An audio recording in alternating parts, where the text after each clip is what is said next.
I saw an interview with the Turkish boy and the presenter. And the presenter says to the Turkish boy, what's your greatest dream? The boy says, my dream is to meet the Prophet Muhammad sallallahu alayhi wasallam. So the presenter's baffled. He looks at him and he says, and what would you say to him? What would you ask him? He says, I would not ask my beloved Prophet anything. Again, I was thinking I'd ask him about Badr, Uhud, ask him about Khandaq, ask him what he felt like, ask him what was it like to meet Jibreel. That's what I'm thinking. He says, I wouldn't ask my beloved Prophet anything. So what would you do when you meet him? He said, I would thank him. Thank him for what?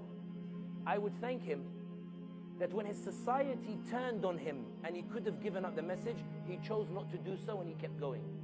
When they put thorns in his path because they wanted to deride him, he would feel the pain, but he didn't give up the message, he kept going. When they offered him the sun and the moon, he denied it and he kept going.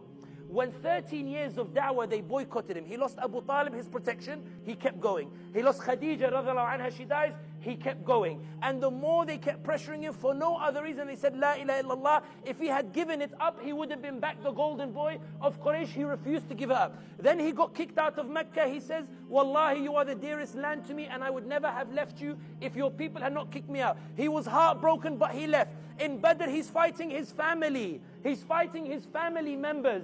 He goes out, he doesn't say, I'm going to give up the message. He keeps going. He's defeated in Uhud. He sees what Hamza does. He doesn't say, why me? Why do I have to keep going the message? He keeps going. The whole of Arabia come against him in the trench in Khandaq. He digs the trench and says, I will keep holding on to this message, even if things are against me. When he turns around, him and his Sahaba, and they say, Mata Nasrullah, when is the victory of Allah coming? He feels it in his heart, that heartbreak. But he keeps going, he keeps going. And when he enters Mecca, he doesn't take revenge. He forgives them and they become flag bearers that carry Islam. And these flag bearers that he forgave, they carried Islam to Turkey, to my forefathers. So Islam could be passed down, so I could be in Jannah before you, Ya Rasulullah, because you denied yourself the dunya and you chose the path of struggle. I was saved.